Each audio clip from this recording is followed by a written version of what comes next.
What's up everybody, welcome back to Cilinix Crypto. Good morning, hope you're all doing great and welcome to your daily update on Bitcoin. It's very light in the back right there, so I hope that's not too much of a problem, but we'll try to focus on Bitcoin. We'll try to focus on the charts. I also try to zoom in a bit because, and I've known this for a while, but sometimes just automatically I zoom out a lot because that's what I personally do.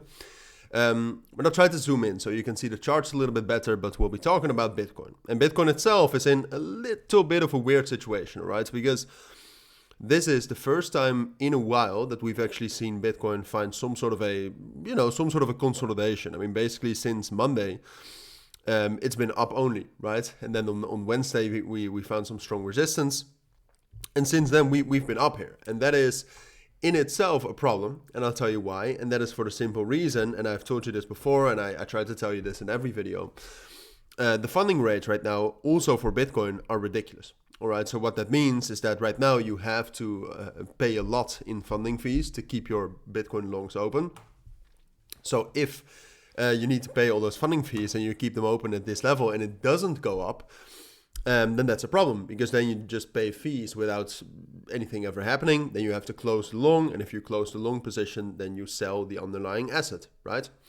So that's kind of the risk that's here. And just in general, I mean, Bitcoin at this moment, purely technically, it still looks very bullish, but something more fundamental like this is key, all right? I mean, if the funding rate actually stays like this, that will have major consequences for whales, big traders, and they'll have to make some moves.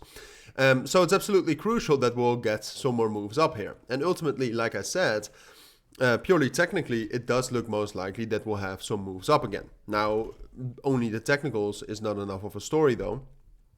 So if you look at the other numbers, I mean, the open interest right now is growing as well. In general, the market still seems pretty strong.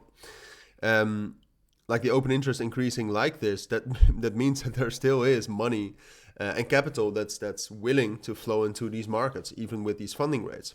Obviously, fundamentally, we're very bullish with all the ETF inflows. All the ETF inflows do provide some daily buying power, right? And it does provide some daily long or buying volume, excuse me. So that's bullish, and then we have the Bitcoin halving coming up, obviously, at the start of April. So that's fundamentally very bullish. And we're near, which does work as some sort of a magnet, we're near those previous all-time highs. So just in general, here at 66 and 68,000. So in general, I do think it's most likely will continue here. But for now, I do think we'll need some more confirmation as well. If you look at Bitcoin, and if you look at where a lot of the liquidity is, for example, what you'll see is that there's a lot of liquidity here at 63 and 64,000. So there's naturally some sort of a, how can I say, so some sort of a magnet to that level. So I do think it's most likely will head up there at the very least. And then at that level, what's key is that there's a lot of liquidations there. So what naturally happens is that the open interest drops down.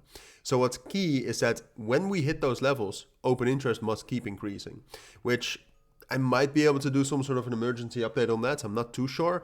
I'll try to let you know.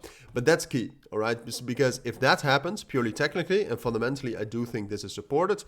If that happens, we can actually break above 64,000 and rally up to that 66, 68, and potentially even 70,000 level, which is possible.